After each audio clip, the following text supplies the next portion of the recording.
Everyone, welcome to our YouTube channel Edu two Y. और आज हम अपने चैनल पर डिस्कस करने वाले हैं क्लास 10th की साइंस का first chapter which is chemical reactions and equations. देखो, इस चैप्टर को डिस्कस करने से पहले कुछ इंपॉर्टेंट चीज़ें जो हमें डिस्कस कर लेनी है वो ये कि केमिकल रिएक्शंस होती क्यों हैं। देखो, जनरली हमें सबको पता होता है कि हमारे आसपास कई तरीके के चेंजेस होते हैं। देखो, थोड़ी बहुत बोरियत आपको लग सकती है क्योंकि ये चैप्टर का स्टार्टिंग का जो पार्ट है वो क्लास 6-7 का है, तो इसमें कोई ऐसा ज़्यादा पैनिक करने की कोई नीड है नहीं। तो देखो, सिंपल देखो, चैप्टर का नेम है केमिकल रिएक्शंस एंड इक्वेशंस। देखो, केमिकल रिएक्शंस होती कब हैं? जब कोई केमिकल चेंज होता है, और जब केमिकल चेंज होता है तो हमें पता है कि हमारे पास दो तरीके के चेंजेस होते हैं, एक केमिकल और दूसरा चेंज होता है हमारे पास फिजिकल चेंज। और ये दोनों चेंज के टाइप होते हैं। तो पहले हमें डिस्कस करना पड़ेगा इस चैप्टर के स्टार्टिंग में, अब क्योंकि ये आपकी प्रीवियस नॉलेज का भी पार्ट है तो इसमें कुछ बेसिक चीज़ें डिस्कस होंगी, देन हमारे चैप्टर के वो इम्पॉर्टेंट टॉपिक जो एग्ज़ाम में आते हैं। अब ये नहीं है कि ये एग्ज़ाम में नहीं आता है, इसके भी आपको 1 वर्ड क्वेश्चन आंसर्स एग्ज़ाम में काफ़ी देखने को मिलते हैं। तो let's start our topic with these two definitions कि what are physical change and what are chemical change. देखो, केमिकल चेंज वो होता है जिसमें कोई न्यू सब्सटेंस का फॉर्मेशन हो, कोई न्यू कंपाउंड का फॉर्मेशन हो। ये जो केमिकल चेंज है, यहाँ पर कोई न्यू ऑब्जेक्ट या कोई न्यू सब्सटेंस का फॉर्मेशन होता है।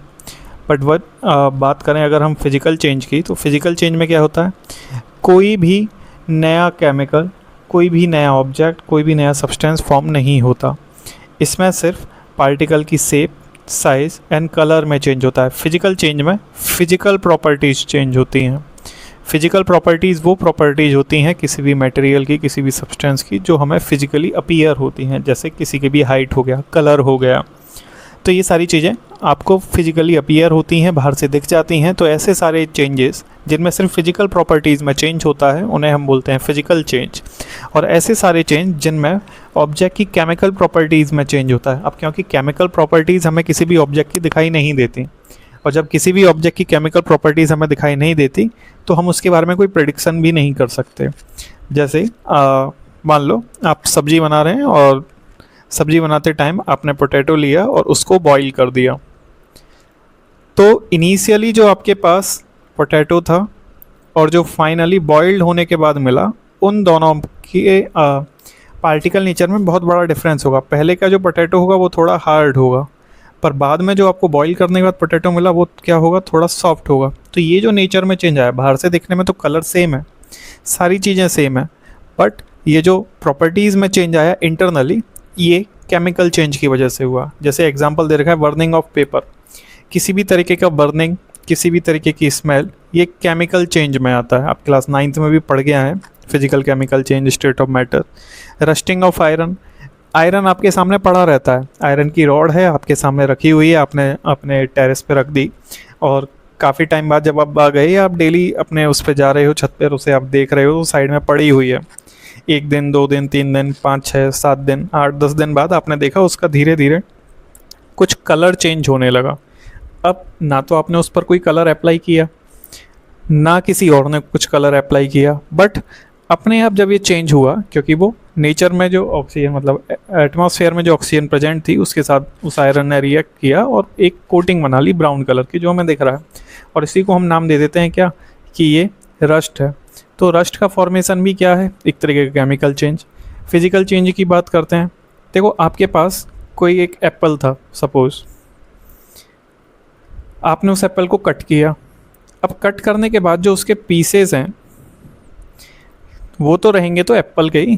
तो ये जो कटिंग हुई, इसमें कौन सा चेंज हुआ? फिजिकल चेंज हुआ। ये जैसे वाटर है, आपने वाटर को फ्रीज कर दिया, तो फ्रीज करने के बाद यहाँ क्या फॉर्मेशन हुआ? आइस का फॉर्मेशन हुआ है। तो वो वाटर के पार्टिकल ही, बस शेप चेंज हुई है। तो शेप चेंज होने की वजह से यहाँ एप्पल के केस में भी हुआ। हाँ, अगर आप एप्पल का एग्जाम्पल लो और एप्पल के कुछ पीसेस को आप कटे हुए रहने दो, कुछ स्लाइसेस को, एंड देन आप उसका कलर ऑब्जर्व करो, तो उसका कलर भी रेडिश ब्राउन हो जाता है, कुछ टाइम बाद रेडिश कलर देखने को मिलेगा आपको एप्पल पे, क्योंकि वहाँ आयरन होता है, वो भी रिएक्ट करता है एटमॉस्फेरिक ऑक्सीजन से।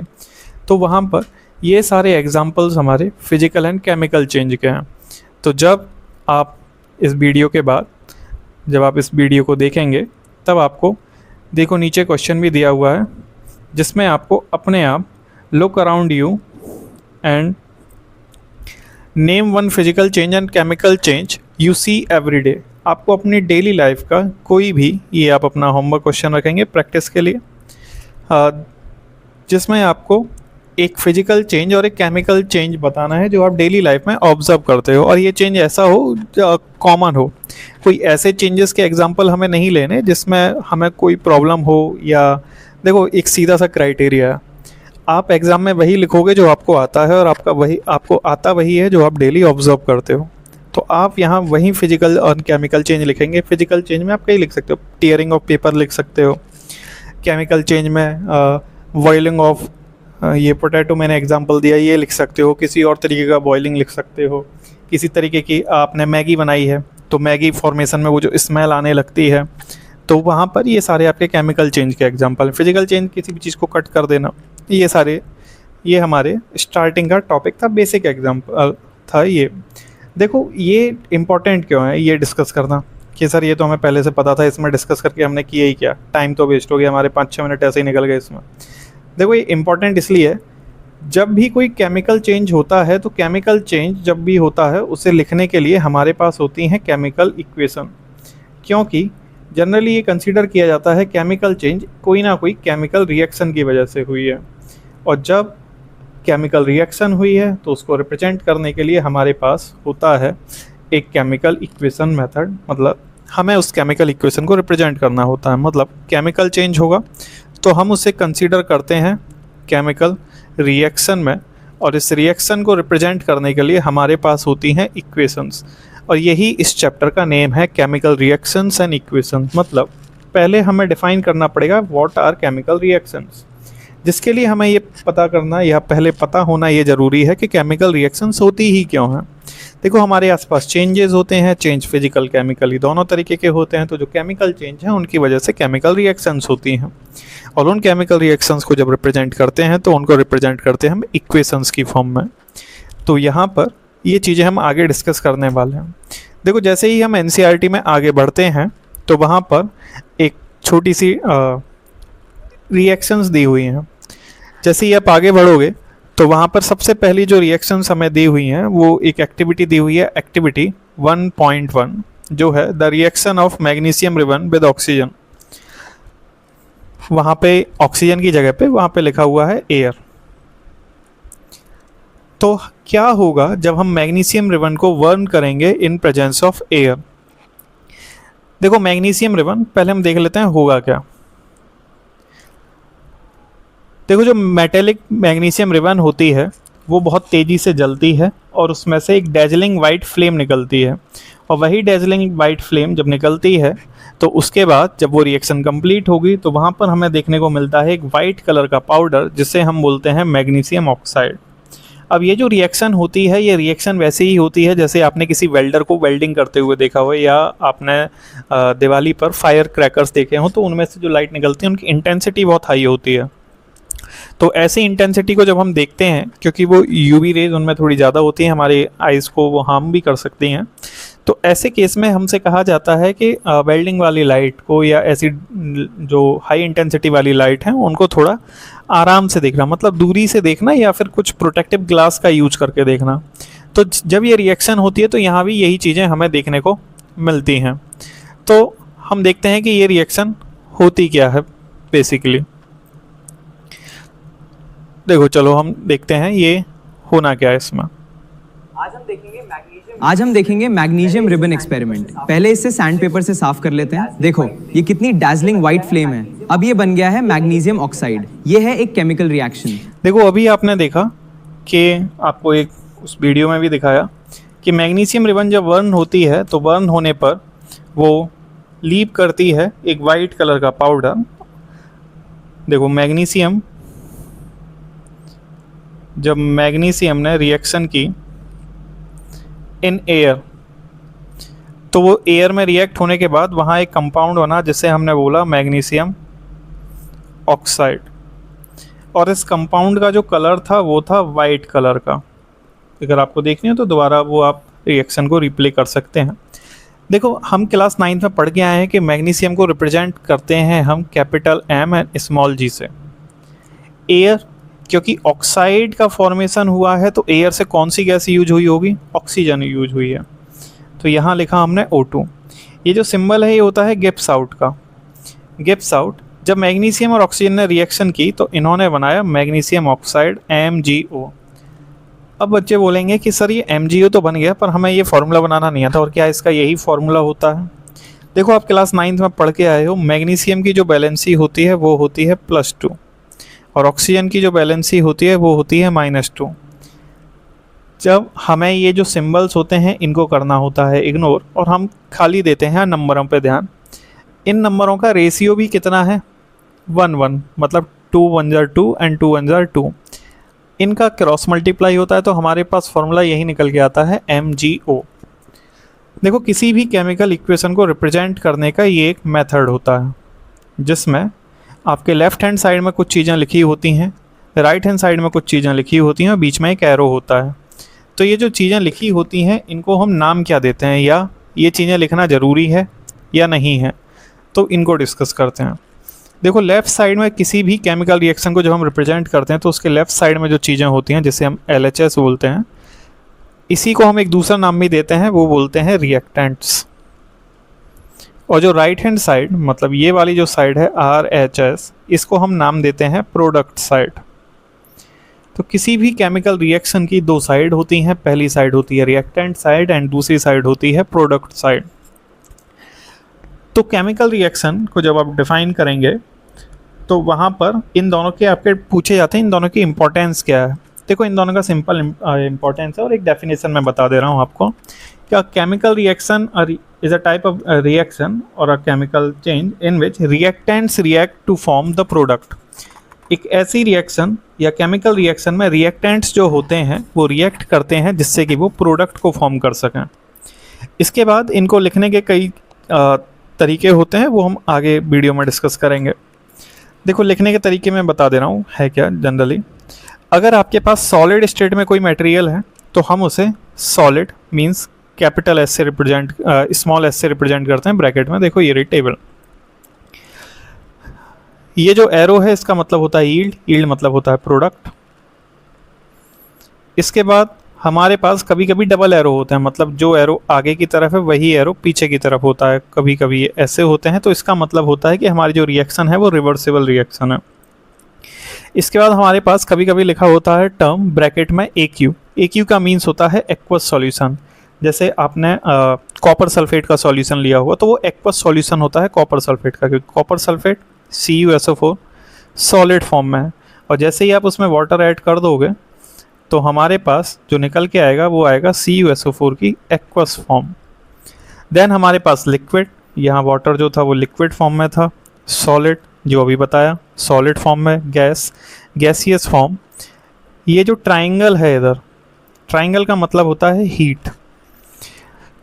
देन हमारे पास, मतलब ये जो एरो हम बनाते हैं ना left hand side to right hand side के लिए, इस एरो के ऊपर और नीचे हम लिखते हैं कंडीशंस। वो कंडीशंस जिनमें वो रिएक्शन कंप्लीट हो रही है।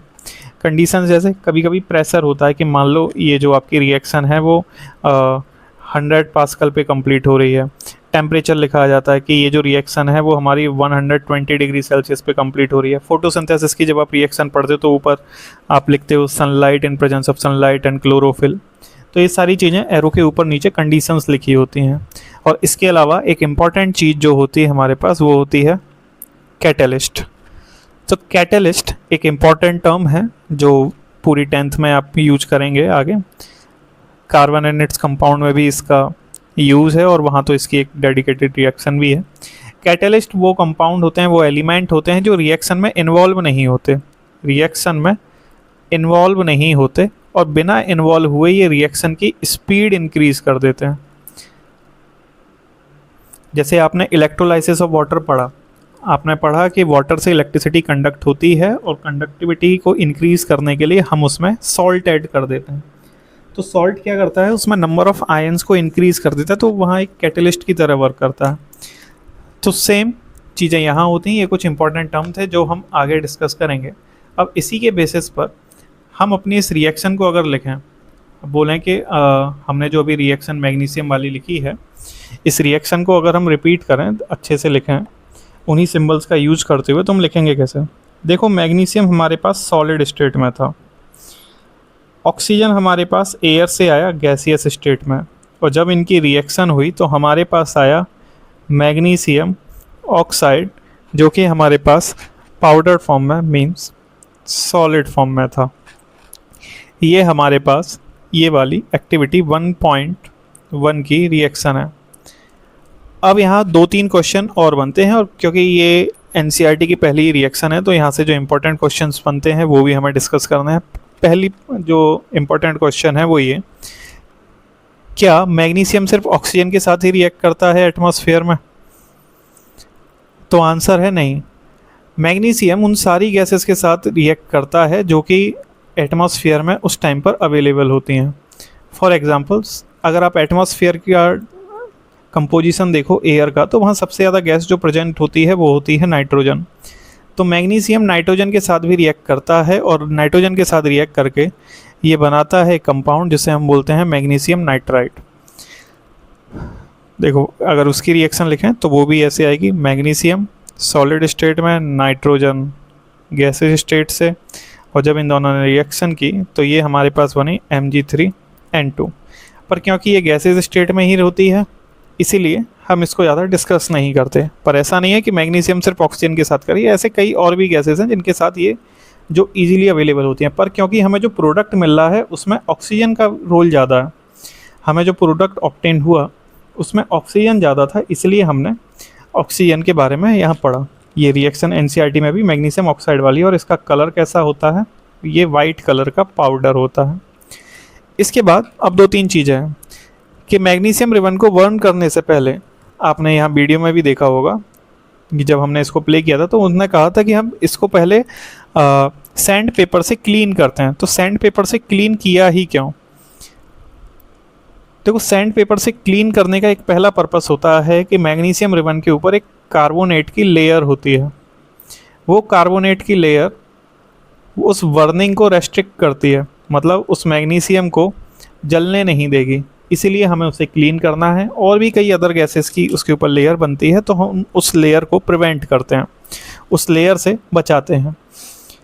वो लेयर जो कि हमें नहीं, मैग्नीशियम को जलने से रोकती है, उस सारी लेयर को हम हटाते हैं with the help of sand paper. इसके बाद एक और चीज़, जब हमें पता है कि मैग्नीशियम रिबन को हम बर्न करेंगे और वहाँ पर एक डेजलिंग वाइट लाइट निकलेगी, तो और ये लाइट जो है वो हार्मफुल है टू नेक्ड ह्यूमन विजन। तो ऐसे में हम करने क्या वाले हैं, मतलब ऐसे में हमें अपनी प्रोटेक्शन कैसी करनी चाहिए? तो ऐसे में हमें अपने प्रोटेक्टिव आई सेफ्टी गॉगल्स को यूज करना चाहिए। ऐसे केसेस में हमें अपनी सेफ्टी रखनी चाहिए। इतना जो भी अभी अब तक हमने डिस्कस किया, ये सिर्फ एक्टिविटी 1.1, मतलब ये एनसीईआरटी की क्लास 10th की साइंस की फर्स्ट एक्टिविटी है। सेकेंड एक्टिविटी जब हम डिस्कस करते हैं तो वो आती है reaction between lead nitrate and potassium iodide. यहाँ पर हमारे पास जो ऑब्जर्वेशन होती है वो ये कि जब हमारे पास, देखो रिएक्शन यहाँ सामने दी हुई है, लेड नाइट्रेट जो कि एक्वस स्टेट में है, AQ अभी आपको बताया, और जब इसकी रिएक्शन होती है पोटेशियम आयोडाइड के साथ तो हमारे पास जो प्रोडक्ट निकल के आते हैं वो निकल के आते हैं lead iodide and potassium nitrate. अब यहाँ पे जो इम्पॉर्टेंट है, जैसे मैग्नीशियम ऑक्साइड जो प्रोडक्ट था उसका कलर था वाइट, यहाँ पर ये जो हमारे पास लेड आयोडाइड निकल के आया है इसका कलर कैसा होता है? येलो, और ये होता है प्रेसिपिटेट। प्रेसिपिटेट को हम रिप्रेजेंट करते हैं या तो इस एरो से ब्रैकेट में, मतलब ये सेटल डाउन हो चुका है, या फिर हम ब्रैकेट में लिख देते हैं PPT, प्रेसिपिटेट। ये हमारी सेकंड एक्टिविटी थी। मैं दोबारा बता देता हूँ, इस एक्टिविटी में हमारे पास दो कंपाउंड थे, एक था लेड नाइट्रेट और दूसरा था पोटेशियम आयोडाइड। जब पोटेशियम आयोडाइड और लेड नाइट्रेट ने रिएक्शन की, एक चीज़ और देखो, प्रोडक्ट का कलर तो हमारे पास येलो आया। ये जो लेड नाइट्रेट और पोटेशियम आयोडाइड है ना, ये दोनों कलरलेस होते हैं, इनका पहले से कोई कलर है ही नहीं। अब जब कोई कलर नहीं है तो फिजिकल चेंज हम बताएंगे कैसे? अब फिजिकली आप बोल सकते हो कि हाँ सर इसका कलर तो चेंज हुआ है, हाँ तो कलर तो चेंज हुआ, बट यहाँ बेसिकली कलर चेंज होने के पीछे इनकी केमिकल प्रॉपर्टीज़ के चेंज होने का मेन रीज़न था, इसलिए ये केमिकल रिएक्शन है।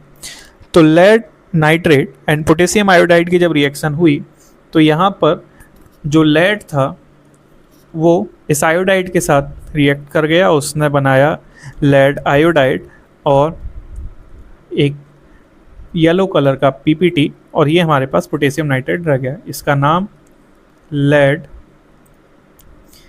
आयोडाइड। ये हमारे पास एक्टिविटी 1.2 थी एनसीईआरटी की। अब हम चलते हैं एक्टिविटी 1.3। देखो ये एक्टिविटी पिछली वाली, हाँ ये जो एक्टिविटी आपने पढ़ी इसकी इस रिएक्शन को ज़रूर याद रखना। ये रिएक्शन आगे बहुत काम आएगी जब आप प्रेसिपिटेट फॉर्मेशन के बारे में पढ़ोगे। जब आप प्रेसिपिटेट फॉर्मेशन के बारे में पढ़ोगे तब ये रिएक्शन आपके काम आएगी और वहाँ आप इसे एग्जाम्पल लिख सकते हो। अब एक्टिविटी 1.3 जो है वहाँ पर हम डिस्कस करेंगे किसी मेटल की एसिड के साथ रिएक्शन। हमारे पास जो एग्जाम्पल है बुक में वो है जिंक ग्रैनुअल की रिएक्शन सल्फ्यूरिक एसिड के साथ H2SO4 के साथ। देखो इसके भी अपने पास एक वीडियो है, वो देख लेते हैं। और वैसे आप ये वीडियो देख चुके होंगे, शॉर्ट्स में अपलोड भी की थी चैनल से, तो अगर आपने नहीं देखी तो एक बार देख लें। देखो ये जिंक की रिएक्शन हुई और यहाँ पे एक पॉप साउंड हमें आया। देखो इसमें हुआ क्या, इस रिएक्शन में होता क्या है, इसका एक कॉमन आपको बता रहा हूँ। आप जब भी किसी भी मेटल की, हमारे पास 10th में एक चैप्टर और है मेटल नॉन मेटल, तो वहाँ भी ये रिएक्शन काम आएगी। जब भी कोई मेटल एसिड के साथ रिएक्ट करता है तो वहाँ पर वो एक मेटल सॉल्ट बनाएगा, ठीक है, और इसके साथ ही वहाँ पर रिलीज़ होती है हाइड्रोजन गैस। या तो आप इसे ऐसे बना सकते हो या फिर जी लिख सकते हो। और ये जो हाइड्रोजन गैस होती है इसी का वो साउंड था जो हमने सुना, पॉप अप साउंड, वो पॉप साउंड। ये पॉप साउंड सेम ऐसा ही होता है जैसे आप किसी कोल्ड ड्रिंक की बोतल को ओपन करो तो उसमें वो जो फिज वाला साउंड होता है ना, सेम ऐसा ही साउंड ये पॉप साउंड होता है। देखो अब इस रिएक्शन में हुआ क्या, हमने एक टेस्ट ट्यूब में जिंक ग्रैन्यूल्स को डाला और वहाँ पर हमने ऐड किया सल्फ्यूरिक एसिड H2SO4, जिसे हम किंग ऑफ एसिड भी बोलते हैं। जब इनकी रिएक्शन हुई तो वहाँ पर हमें मिला zinc sulphate and hydrogen gas evolve हुई। और इस हाइड्रोजन गैस को जब हम कलेक्ट करके किसी बर्निंग कैंडल के पास लेके जाते हैं, बर्निंग कैंडल या फिर फ्लेम के पास, तो वहाँ पर एक साउंड हमें सुनाई देती है और वो साउंड होता है पॉप साउंड।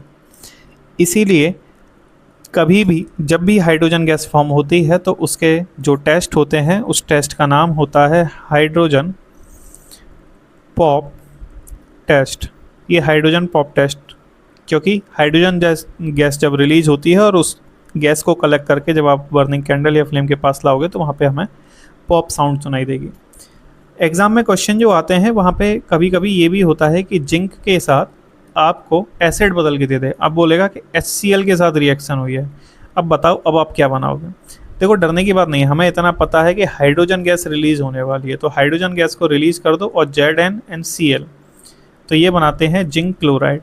फिर वही क्वेश्चन कि सर हमें जिंक और क्लोराइड का तो बना नहीं आता। देखो क्लास 9th में आपने पढ़ा, जिंक की वैलेंसी +2, Cl की वैलेंसी -1, प्लस माइनस का हमें कोई लेना देना है नहीं, क्रॉस मल्टीप्लाई करो तो इधर से आता है ZnCl2। ऐसे ही यहाँ पे HNO3 आ जाए तो यहाँ पे इसके साथ NO3 आ जाएगा,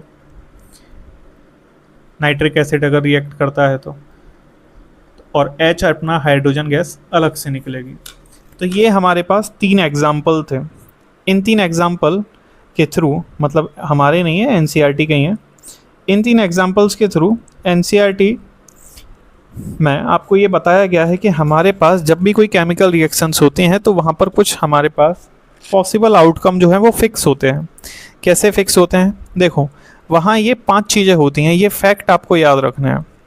पहला, या तो वहाँ फॉर्मेशन ऑफ प्रेसिपिटेट, इन पांचों में से अगर कोई एक भी है, अगर कोई एक भी चीज़ वहाँ प्रेजेंट है तो आप बोल दोगे कि हाँ वहाँ पर केमिकल रिएक्शन हुई है। अगर वहाँ प्रेसिपिटेट का फॉर्मेशन हो जाए, अगर वहाँ गैस का एवोल्यूशन हो जाए, कलर चेंज का हो जाए, टेम्परेचर चेंज हो जाए या स्टेट चेंज हो जाए, अगर इनमें से कोई भी एक भी आपको चीज़ देखने को मिलती है तो हमारे पास केमिकल चेंज होगा और उस केमिकल चेंज की वजह से केमिकल रिएक्शन होगी और उस केमिकल रिएक्शन की वजह से उसकी अपनी कोई केमिकल इक्वेशन भी होगी। तो ये बात हमें याद रखनी है कि जब भी प्रेसिपिटेट का फॉर्मेशन हो जाए, मतलब पीपीटी फॉर्म हो, कोई गैस निकले, इस तरीके का एरो बना हो, पीपीटी और गैस उल्टे हैं, पीपीटी नीचे सेटल डाउन हो जाता है क्योंकि ये हैवी पार्टिकल्स होते हैं, गैस में ये पार्टिकल लाइट होते हैं तो ये उड़ते जाते हैं। कलर चेंज हो जाता है, कलर चेंज होने पे भी अभी हमने पीछे पढ़ा कि लेड नाइट्रेट और पोटेशियम आयोडाइड जब कंबाइन हुए तो दोनों ने लेड आयोडाइड बनाया, जबकि इनिशियली वो दोनों कलरलेस थे, पर जो हमारे पास जो प्रोडक्ट निकल के आया वो येलो कलर का था और पीपीटी भी था।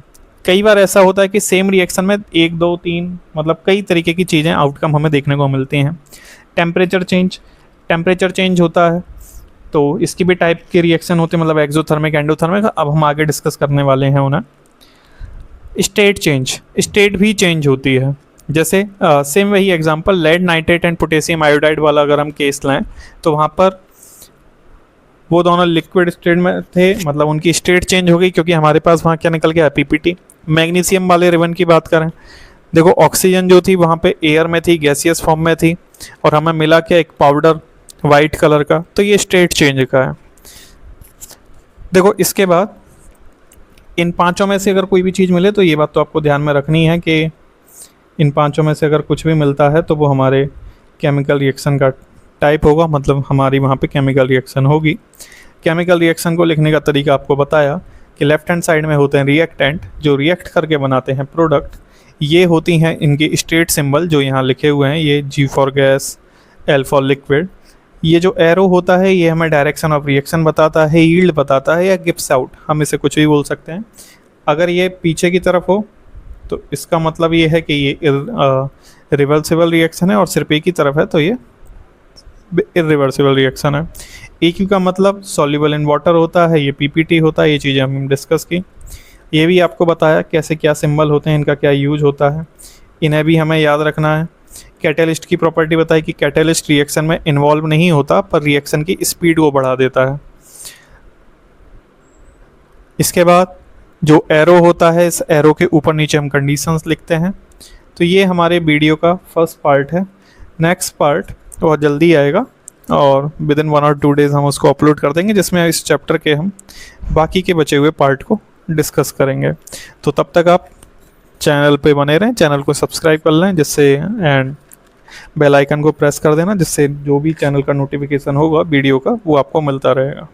Thank you.